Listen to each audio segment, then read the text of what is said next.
Okay, what's up guys? It's McNeil from Louison Automotive. Now, I got a request from a subscriber who wants to know how to get your dealer license here in Ontario.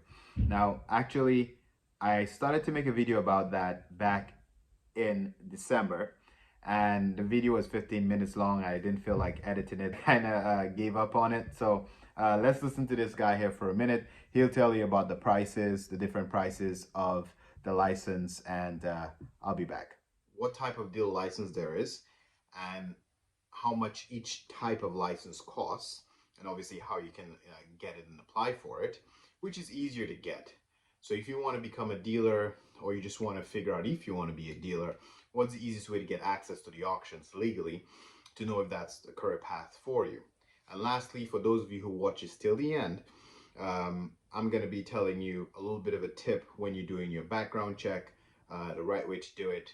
It can save you a little bit of money.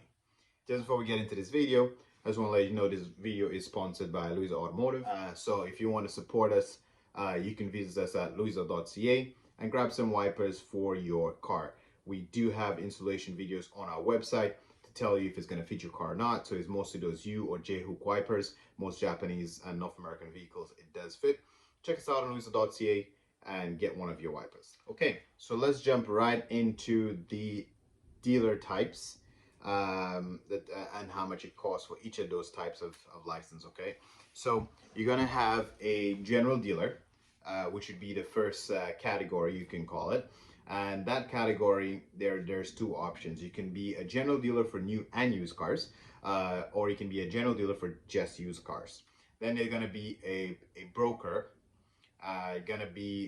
Next one's gonna be a wholesaler. A wholesaler slash exporter technically is on the same category, but the Omvic website laid out as a wholesaler, and another category as an exporter again. And then a leasing or financing dealer, and then also a commercial leaseor or fleet leaseor would be the different categories that you could apply for.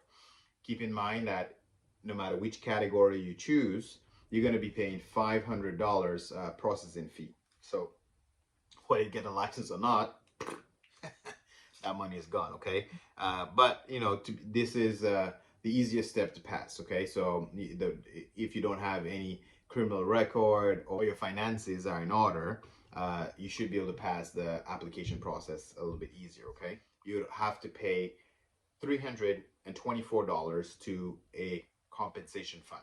Okay, now not every category have to pay that. If you are in the general dealer license category for new and used cars, or even just used cars, you would have to pay to the compensation fund. If you got the broker license, you would have to pay to the compensation fund. If you are a wholesaler or an exporter, you do not have to pay to the compensation fund. And if you are a leasing dealer, you would have to pay the compensation fund. And then if you are basically a fleet leaseor, you would not have to pay to the compensation fund. So to make it easy to understand, if you are dealing directly with a consumer, you have to pay to the compensation fund, because the compensation fund is to protect the consumer in case there is some sort of a conflict or back and forth. That compensation fund can compensate the consumer, and then you and Omvic gonna figure it out later. Okay, now a wholesaler, an exporter technically is not dealing with a local Ontario consumer. You ship in the car, or you're dealing with another professional. If you are leasing to a major company like Rogers, whatever, you're a leaseor, you don't have to pay the compensation fund, because you know you're dealing with another professional company, the company, not an individual. Okay, so that's why you do not have to pay to the compensation fund.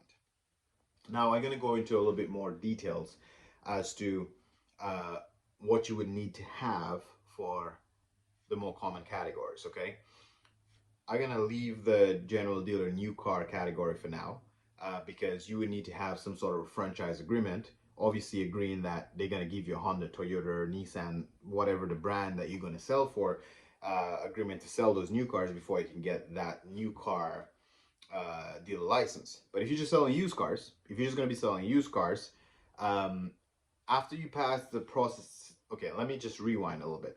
Okay, let me just not get ahead of myself.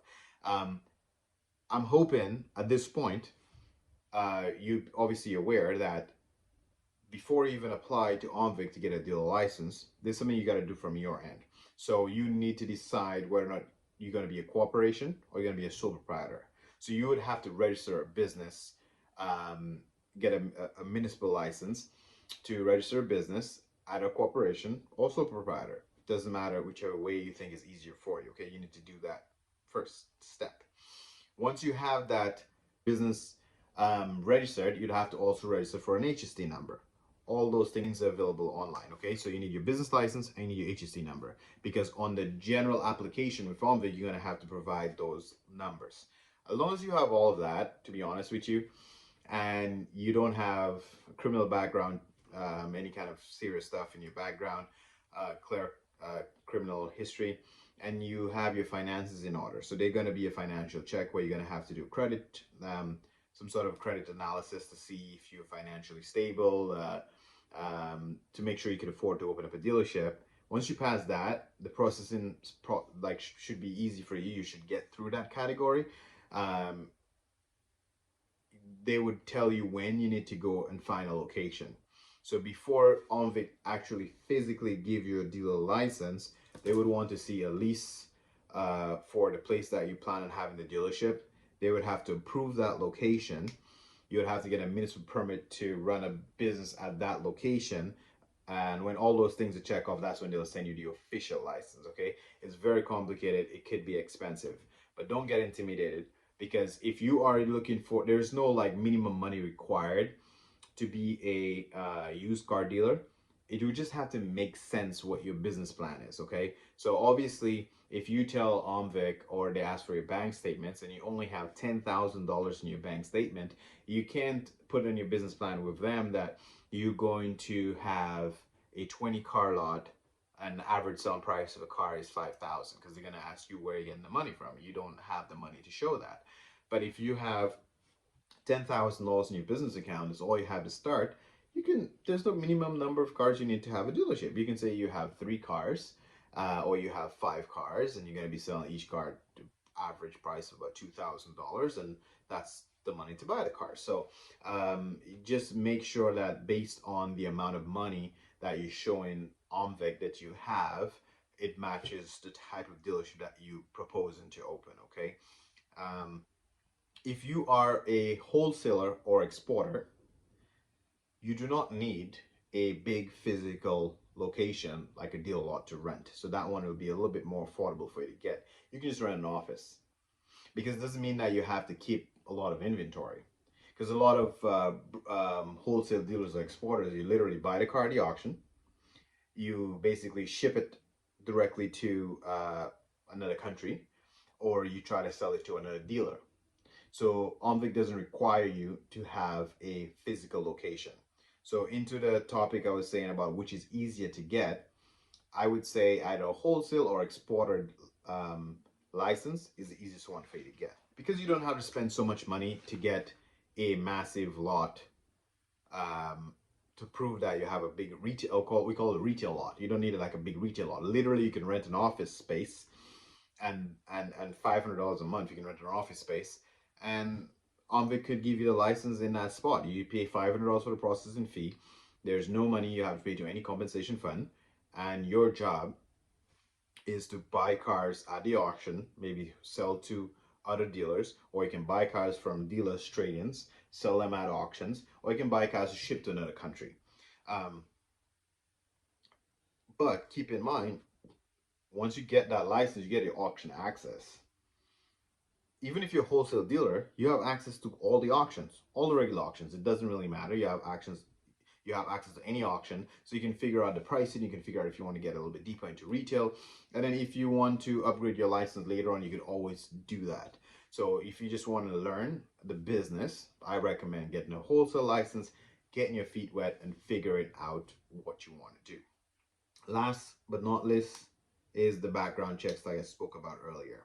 Now on Omvic's website, when you are on the spot where you're ready for, when you're at the level where the application is almost done, there'll be a category where the section where you have to submit a background check. Now Omvic has a link on their website where they have a company that they are affiliated with. Okay, I'm just gonna try to click it up here 1 second. Yeah, so it's called mybackcheck.com. So there's a link on Omvic website where you can just click on that, and they get the background check directly. Okay, I do not recommend doing that because in my experience, well, that was a minute ago, I think that was back in 2013. When I did that, I had to pay for my background check twice. Okay, during different stages of your applications, you will need other background checks. And when you do this background check, it's just being sent directly to Omvic. And even if you request a copy of that background check for Omvic, it is not recognized by the local municipal for your municipal permit. Because to get a municipal permit for where you're going to run your business, you also need a background check. So you'll be paying for that background check twice. So what I recommend you do is go to your local police, wherever you are, your local division, and then you go with your 2 pieces of ID and you pay the local police for a background check. You literally would get it done the same day. You just fill out an application, you sit down, wait, they do the background check. If anything pops up, they lock you up right away.